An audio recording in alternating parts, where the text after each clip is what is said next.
What's going on, operators? Just wait a minute. Before we start, I know that title down there looks a little scary. So I promise you two things.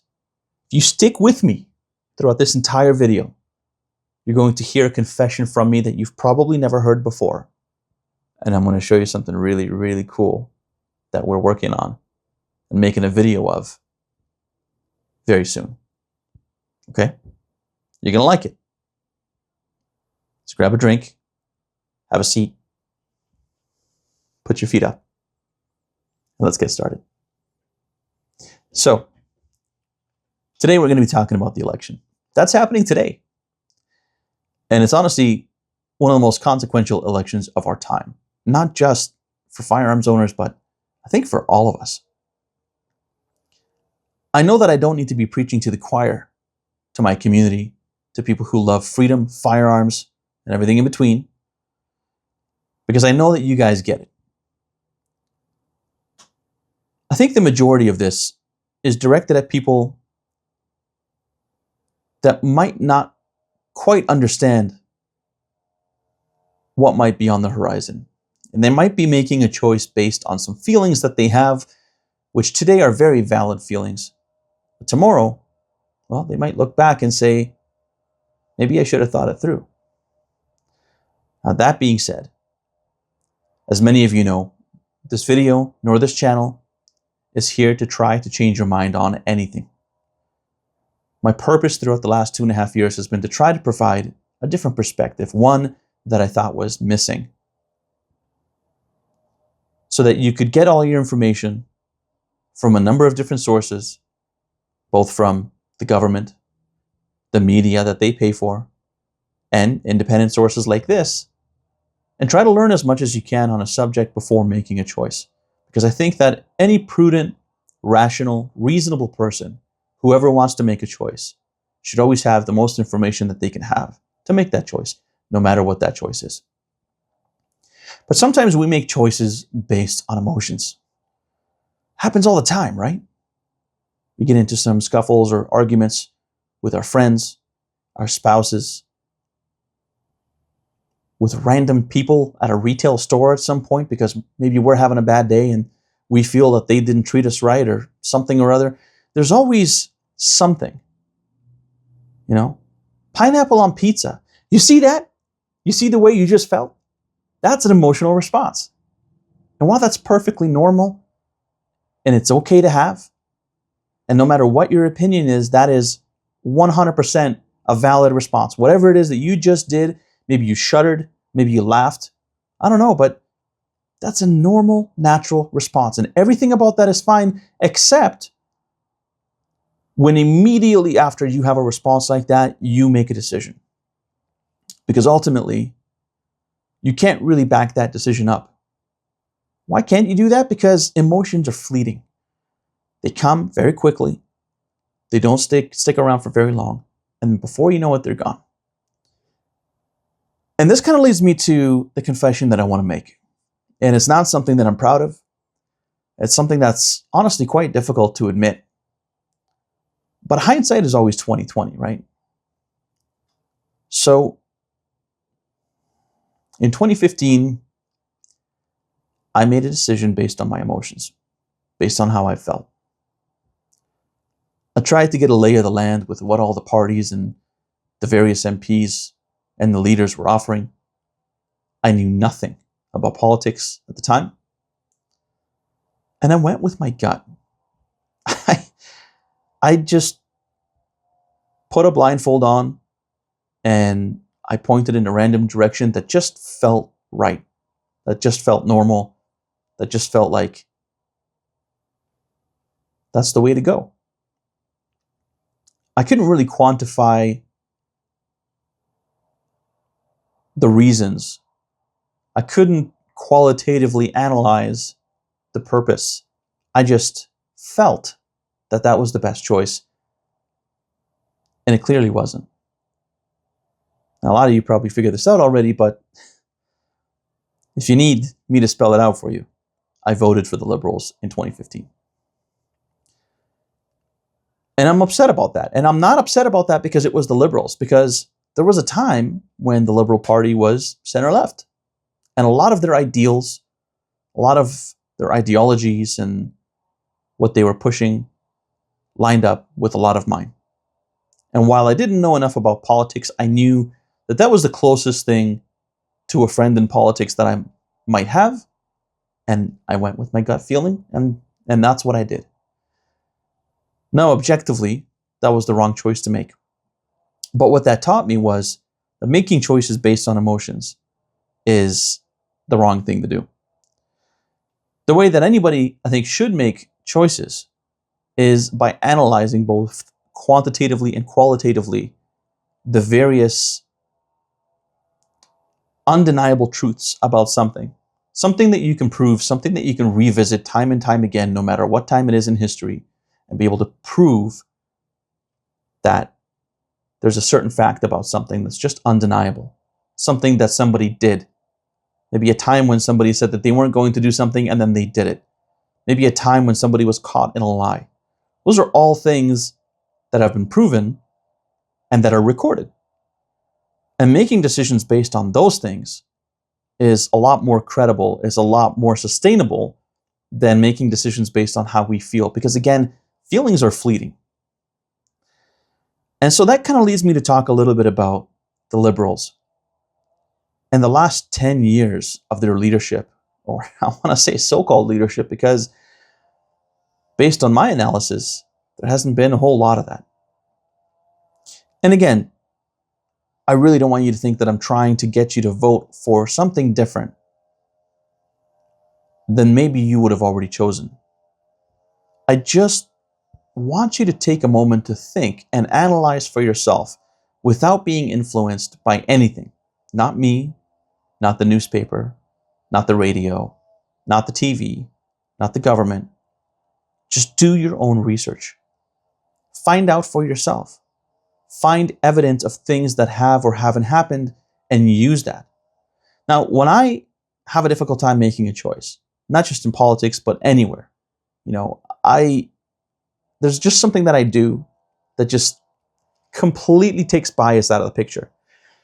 I take a piece of paper and a pen, I make 2 columns, and I start writing arguments down for and against.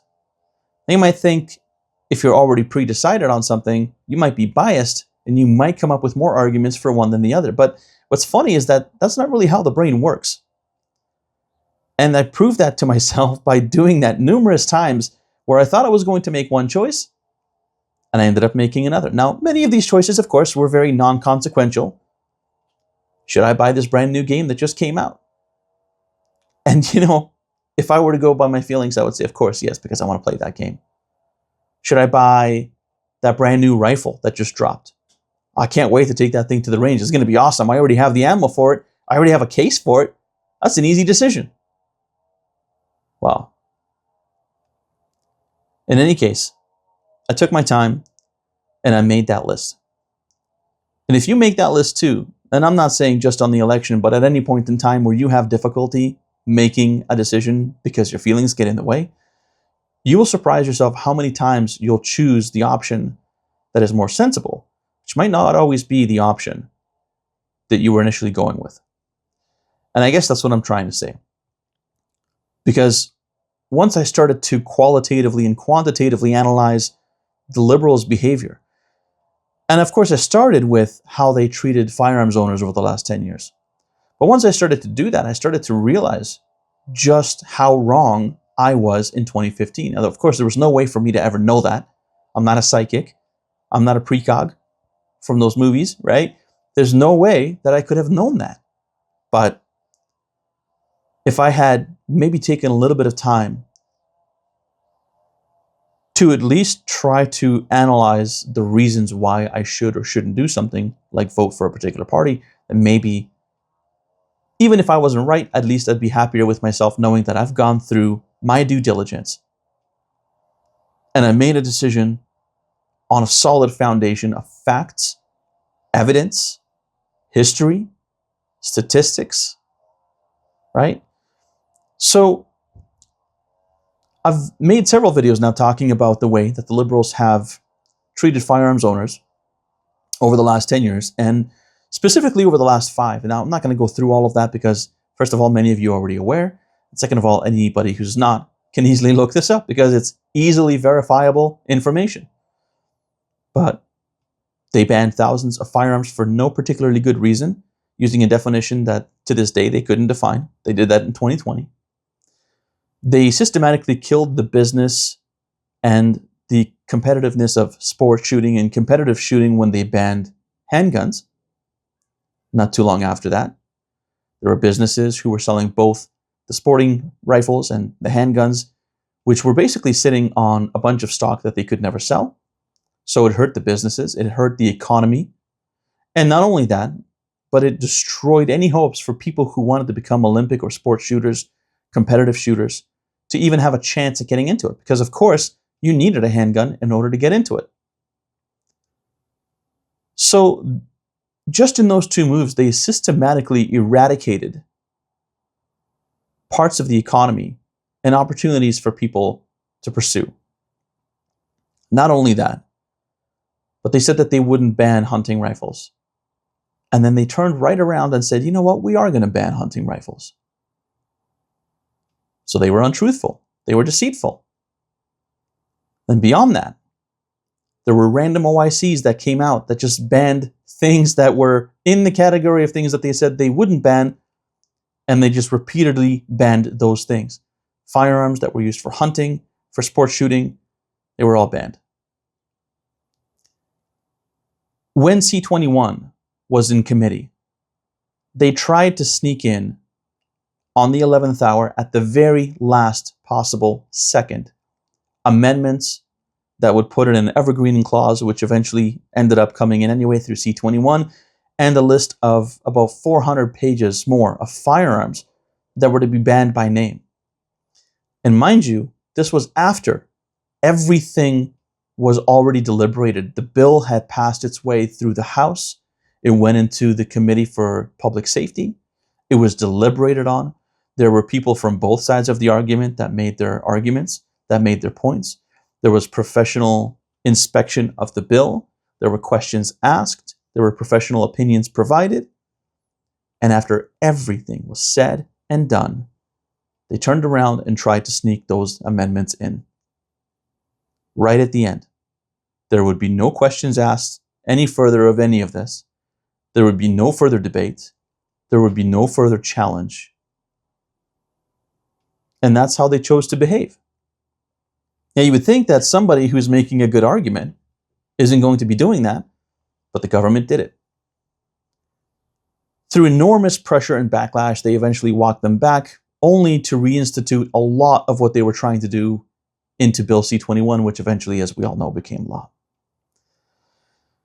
And so when we look at all that, and again, this is just looking at what they did to firearms owners. This is not even looking at all the different scandals that they had, all the times that they've lied to people, all the times that they have used money in ways that they were not supposed to as public servants. In times when they had their friends and families benefit from that money that you and I pay in taxes. In times when they had people that were close to them investigating their own blunders in which they were caught. Like when Justin Trudeau had his ski buddy investigate him and said, well, I couldn't find anything. Massive conflicts of interest. And here we're just talking about the firearm stuff. So now you take all of that. This is all history. You can look all of this up. When he misused the Emergencies Act and he was freezing bank accounts of people who were helping the truckers by bringing them Tim Hortons.